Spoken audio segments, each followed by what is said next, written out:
Jangan lupa untuk subscribe, share, dan nyalakan lonceng notifikasinya sebagai bentuk dukungan kamu. Do you see what I see?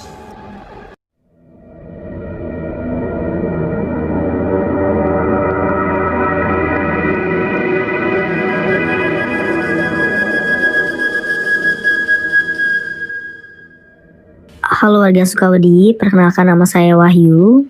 Ini adalah cerita pertama saya di podcast Do You See What I See. Mudah-mudahan kalian suka. Pengalaman horor ini terjadi di akhir tahun 2010 ketika saya masih kelas 1 SMA di salah satu sekolah di Bali. Di akhir semester kami diwajibkan untuk mengikuti perkemahan selama 3 hari 2 malam karena kami merupakan anggota pramuka wajib saat itu. Semuanya berjalan lancar. Di hari keberangkatan kami berangkat bersama, kami tiba dan melakukan persembahyaan bersama untuk menghindari hal-hal yang tidak diinginkan sekaligus meminta izin untuk kelancaran acara. Setelah berdoa bersama, kami dibagi berdasarkan regu untuk dibacakan tata tertib yang harus dan tidak boleh dilakukan selama perkemahan, serta wilayah untuk mendirikan tenda. Kami kebagian wilayah yang cukup dekat dengan Taman Makam Pahlawan sendiri, maksud saya makamnya, jadi kurang lebih hanya berjarak 3 tenda dari ujung. Cukup mengerikan menurut saya waktu itu karena saya tidak pernah yang namanya tidur bersebelahan dengan kuburan, bisa dibilang demikian ya. Setelah tenda berdiri, kami dibagi lagi karena dalam satu tenda hanya 5 orang yang bisa tidur di dalam tenda, sedangkan 5 orang lainnya akan dibagi untuk tidur di area wantilan atau area museum di Taman Makam Pahlawan.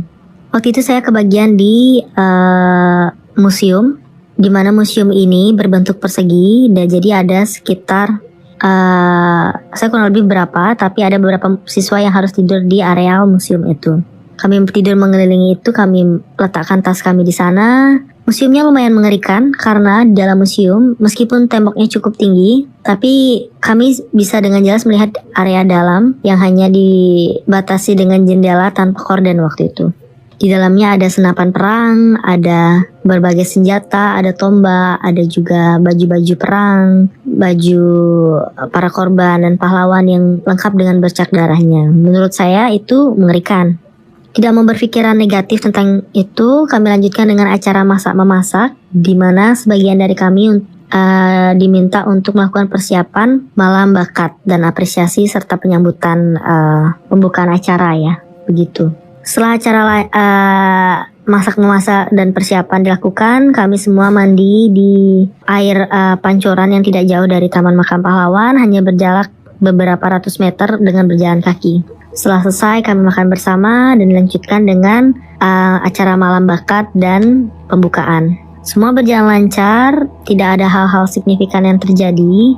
Kami tidur sekitar pukul 10 malam waktu itu. Nah, jam 10, 10.30 atau 11 setelah bercerita-cerita, akhirnya saya ketiduran bersama teman-teman saya. Tapi, saya waktu itu terbangun sekitar pukul 12 lewat atau tengah malam atau sebelum jam 1 kurang lebih, karena suara kokokan ayam jantan yang sangat jelas terdengar dan saya terbangun. Saya melihat sekeliling saya, orang-orang di sebelah saya semuanya masih tidur lelap waktu itu. Saya lumayan kaget dan berusaha untuk tidur lagi dan berpikir positif, berpikir positif tentang kejadian itu. Saya coba tidur tapi tidak bisa, dan di saat itulah saya mendengar suara tangisan lirih seorang perempuan. Terdengar sangat sedih dan lirih sekali. Menurut saya itu cukup mencekam, karena saya sedang tidak ada di lingkungan yang biasa saja, karena ada di Taman Makam Pahlawan di dekat museum, dan saya mendengar hal itu. Saya sangat takut. Saya berdoa, menutup mata saya, menutup dengan selimut, tapi tetap terdengar seperti tembus begitu. Saya berdoa, sedih, kesedihan ini seperti merasuk dalam hati begitu. Keringat dingin, tetap berdoa, dan akhirnya pagi pun datang. Jadi selama semalaman saya tidak tidur, tetap berdoa tanpa putus. Tapi karena masih ada di areal perkemahan, saya tidak mau cerita hal ini ke siapapun, saya simpan untuk diri sendiri. Tetapi tetap dalam pikiran saya bahwa saya baru saja mengalami hal yang cukup mengerikan begitu. Saya melakukan kegiatan dengan normal di hari itu, melakukan games dengan anggota pramuka lainnya, melakukan pemecahan sandi, mors, berkeliling persawahan, yang mengikuti segala agenda yang harus dilakukan hari itu. Malam harinya adalah malam pelantikan. Setelah melakukan persiapan, makan bersama dan mandi, sebelum acara dimulai saya harus balik ke museum untuk mengambil beberapa atribut regu yang akan digunakan waktu itu. Saya ajak satu teman saya di sepanjang jalan menuju museum karena lumayan agak jauh dari wantilan acaranya. Tidak tahu kenapa saya melihat pohon besar di tengah menoleh secara kilat, tapi saya melihat ada sosok di tengah-tengah pohon yang menatap secara kosong. Saya tidak tahu itu apa, tapi saya tidak mau cerita ke teman saya. Saya bergegas, saya bilang sama saya, ayo buruan kita ke museum, ambil barangnya, lalu balik ke wantilan. Udah gitu aja, nggak mau yang pikir macem-macem. Sampai di tempat wantilan, acara pelantikan dimulai. Awalnya berjalan lancar, tetapi ada salah satu siswa tiba-tiba kesurupan.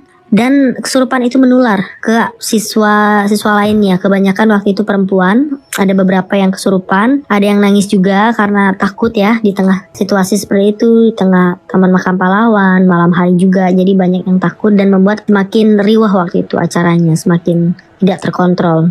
Akhirnya dengan pemuka adat dilakukan acara pembersihan, pengusiran ya sesuatu mungkin roh seperti itu. Setelah selesai, kami berdoa, acara pelantikan dilakukan secara simbolis dan kami diwajibkan tidur karena keesokan harinya kami akan pergi dari tempat itu pagi-pagi. Ada yang saya lupa ceritakan, jadi selama perkemahan di malam hari ada beberapa orang yang bertugas untuk melakukan jaga malam. Nah, di malam kedua kebagian jaga malam yaitu ketua regu kami dan beberapa teman lainnya yang harus menjaga di area wantilan tengah waktu itu. Ketika mereka asik mengobrol di tengah malam, mereka mendengar suara nyanyian tradisional Bali, lagu tradisional zaman dahulu kala. Datang awalnya lirih, tapi makin lama makin terdengar jelas. Mereka hanya terdiam, termenung, tidak berani menanggapi, hanya melirik satu sama lain.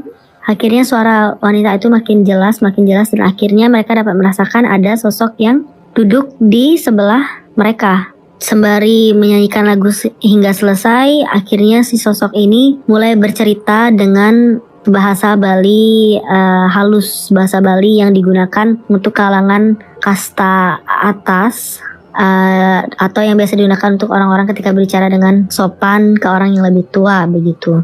Si sosok ini bercerita dan akhirnya menanyakan beberapa pertanyaan dengan masih bahasa Bali yang sangat halus ini kepada teman-teman saya ini. Mereka tidak berani menjawab, tidak berani menanggapi. Makin lama wanita ini akhirnya pergi. Mereka tidak berani cerita tentang ini. Karena saya sendiri dengar cerita ini ketika kami sudah balik dari area perkemahan. Jadi sudah di sekolah, kami mulai bertukar cerita tentang pengalaman horor yang terjadi. Jadi kurang lebih begitu aja ceritanya tentang perkemahan selama 3 hari 2 malam ini di Taman Makam Pahlawan. Pengalamannya lumayan mengerikan menurut saya dan sampai saat ini saya tidak pernah dan tidak ingin lagi kembali ke tempat itu karena takut ada hal-hal yang tidak diinginkan mungkin terjadi.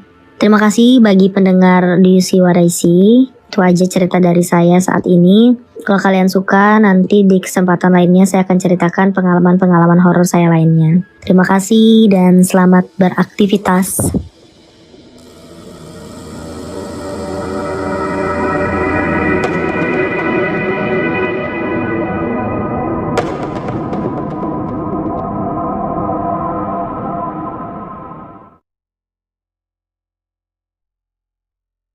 Kirim cerita kamu ke alamat berikut.